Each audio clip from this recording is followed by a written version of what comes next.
اس کائنات کی سب سے ایلیٹ چیز ایمان ہے، جس کے اوپر ہمیشہ کی کامیابیوں اور ناکامیوں کا فیصلہ ہونے والا ہے. تو آپ کیا سمجھتے ہیں کہ آپ کو یہ راہ چلتے فٹ پاتھ پہ گری پڑی مل جائے گی؟ اس کے لیے کوئی ایفرٹ پٹ نہیں کرنی پڑے گی. اور دنیا میں جس چیز کی منفعت چند سالوں کے لیے ہو، وہ بھی اتنی ایفرٹ پٹ کرنے کے بعد ملتی ہے.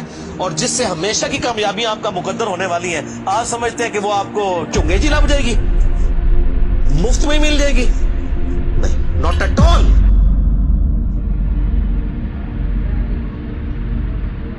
میری وائف نے جب پہلی دفعہ قرآن پڑھا نا شادی کے بعد، میں نے اس کو ایک قرآن کلاس ہوتی تھی رمضان شریف میں، تو میں نے کہا میں بچے وغیرہ میں دیکھوں گا، تم نہ صرف ایک دفعہ قرآن پڑھ لو تاکہ تمہیں پتہ چلے قرآن میں لکھا کیا ہوا ہے. قرآن آپ اکیلے بیٹھ کے تو ظاہر ہے اس طرح نہیں ہے، ایک ماحول ہوتا ہے، ایک ڈیکورم ہے، کلاس ہے جس طرح یہاں لوگ بیٹھے. تو رمضان میں پورا قرآن اس نے مکمل کیا نا، تو میں نے اس سے پوچھا تم نے کیا یعنی اس سے حاصل کیا؟ اس نے کہا جی اللہ بہت سخت ہے، اور جس خدا کا تعارف ہمیں ہمارے ماں باپ اور یہ معاشرہ کرواتا ہے وہ خدا نہیں ہے جو قرآن میں ہے. اللہ تو اپنے معاملات میں بہت سخت ہے. یہ کتاب انذار ہے، تبشیر اور بشارت ان کے لیے جو بات مانتے ہیں، جو نہیں مانتے ہیں ان کے لیے عذاب کا کوڑا ہے یہ کتاب. کیونکہ اللہ ہے نا، یہ کائنات اس نے اس لیے بنائی ہے کہ آپ جانوروں کی طرح کھائیں پیئیں، اولاد پیدا کریں اور مر جائیں. انسان کو اس نے اپنے لیے پیدا کیا ہے، پوری کائنات انسان کے لیے اور انسان کو اپنے لیے. وما خلقت الجن والانس الا لیعبدون. اچھا یہ جو بات ہے نا، ختم اللہ علی قلوبہم وعلی سمعہم وعلی ابصارہم، مور لگا دی ان کے دلوں پر، کانوں پر، آنکھوں پر پردہ ڈال دیا، اب عذاب ہی ان کو آئے گا. یہ آپ نے اگر بات سمجھنی ہے نا تو آپ پارہ نمبر 7 کے آخری صفحے پہ آ جائیں.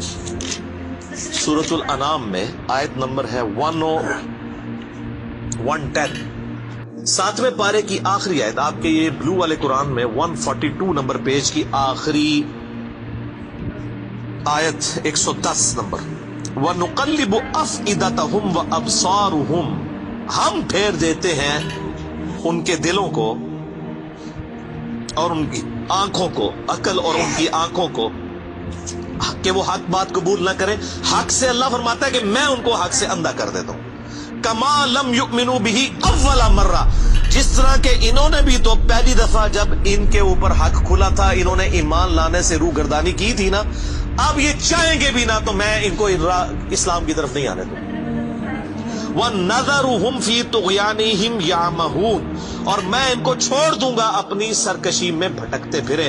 وَلَوْ أَنَّنَا نَزَّلْنَا إِلَيْهِمُ الْمَلَائِكَةَ، اور اب اگر فرشتے بھی ان کے سامنے نازل ہوں، وَكَلَّمَهُمُ الْمَوْتَى، اور مردے قبروں سے نکل کے ان کے ساتھ بات کرنا شروع کر دیں.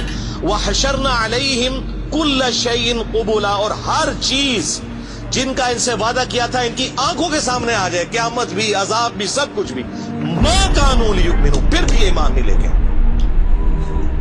یہ ہے سر کتابوں کا خدا. یہ نانی اماں، دادی اماں اور ماما نہیں ہے، یہ اللہ ہے. کتنی سختی ہے کہ فرشتے بھی. اب مجھے بتائیں کسی سے مردہ نکل کے قبر سے کہے کہ میری تو پھینٹی لگ گئی ہے، آپ کو تو پوری زندگی نیند نہیں آنی ہے، لیکن اللہ فرما رہا ہے پھر بھی ایمان نہیں لے کے آئیں گے. کر لو جو کر، یہ اللہ کہہ رہا ہے.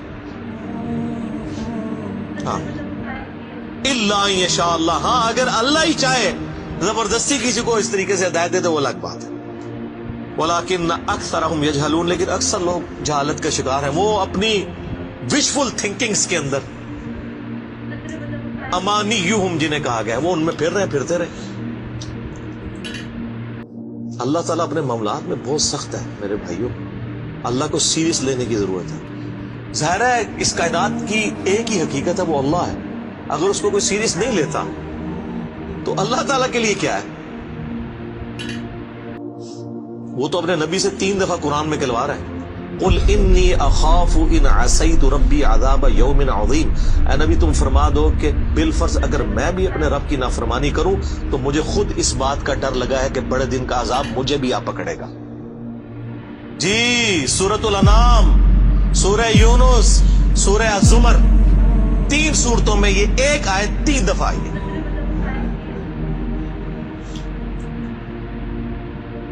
آپ مجھے بتائیں جو آپ کو کہتے ہیں جناب ہم بخشوا لیں گے، ہم اپنے مریدوں کو لے جائیں گے اور تو کھنگن نہیں دینا کسی نے ہوتے. تو یہ اس لیے کہ نہ انہوں نے خود قرآن پڑھا ہوا ہے اور نہ آپ کو پڑھنے دیں گے ورنہ آپ کا دماغ کھل جائے.